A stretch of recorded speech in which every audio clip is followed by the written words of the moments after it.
दोस्तों, आप सबका स्वागत है हमारे नए वीडियो में। ये वीडियो आपके लिए बहुत ही महत्वपूर्ण होने वाला है। इस वीडियो में गौतम बुद्ध के महत्वपूर्ण दत्तियों को कहानी के माध्यम से समझे गए। आए दोस्तों, बिना टाइम गमाए वीडियो शुरू करते हैं। एक, दूसरों का बुरा न करें।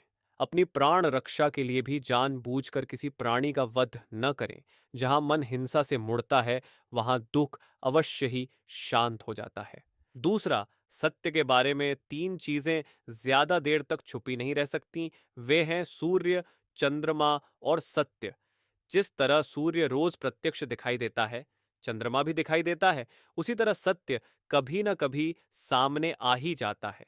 अतः असत्य को अपने आचरण में न उतारें। उससे दूर रहने में ही मनुष्य की भलाई है। चौथा, जीवन का उद्देश्य सही रखें।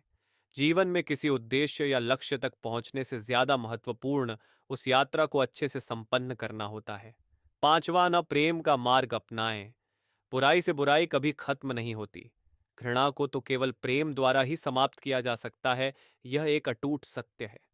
पांच, खुद जैसा औरों को समझना। जैसे मैं हूं वैसे ही वे हैं, और जैसे वे हैं वैसा ही मैं हूं। इस प्रकार सबको अपने जैसा समझकर न किसी को मारें, न मारने को प्रेरित करें। छठी, स्वयं पर विजय।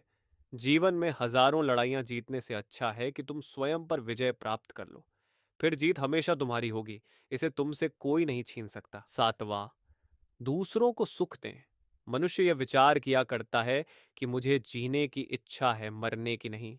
सुख की इच्छा है, दुख की नहीं। यदि मैं अपनी ही तरह सुख की इच्छा करने वाले प्राणी को मार डालूं, तो क्या यह बात उसे अच्छी लगेगी? इसलिए मनुष्य को प्राणीघात से स्वयं तो विरत हो ही जाना चाहिए। उसे दूसरों को भी हिंसा से विरत कराने का प्रयत्न करना चाहिए। 8, बैर भाव न रखें। वैरियों के प्रति वैर रहित होकर, आहा हम कैसा आनंदमय जीवन बिता रहे हैं, वैरी मनुष्यों के बीच अवैरी होकर विहार कर रहे हैं। नौवें, पशु, हिंसा से बचें। पहले तीन ही रोग थे, इच्छा, क्षुधा और बुढ़ापा। पशु हिंसा के बढ़ते बढ़ते वे 98वें हो गए। ये याजक, ये पुरोहित निर्दोष पशुओं का वध कराते हैं, धर्म का ध्वंस करते हैं। यज्ञ के नाम पर की गई यह पशु हिंसा निश्चय ही निंदित और नीच कर्म है। प्राचीन पंडितों ने ऐसे याजकों की निंदा की है। 10वां, चर्म धारण न करें। भगवान बोले, भिक्षुओं, महाचर्मों को, सिंह, बाघ और चीते के चर्म को नहीं धारण करना चाहिए। जो धारण करे उसे दुक्कट दुष्कृत का दोष होता है। दोस्तों, आपको ये वीडियो कैसी लगी हमें जरूर बताएं। मिलते हैं आपको अगले वीडियो में।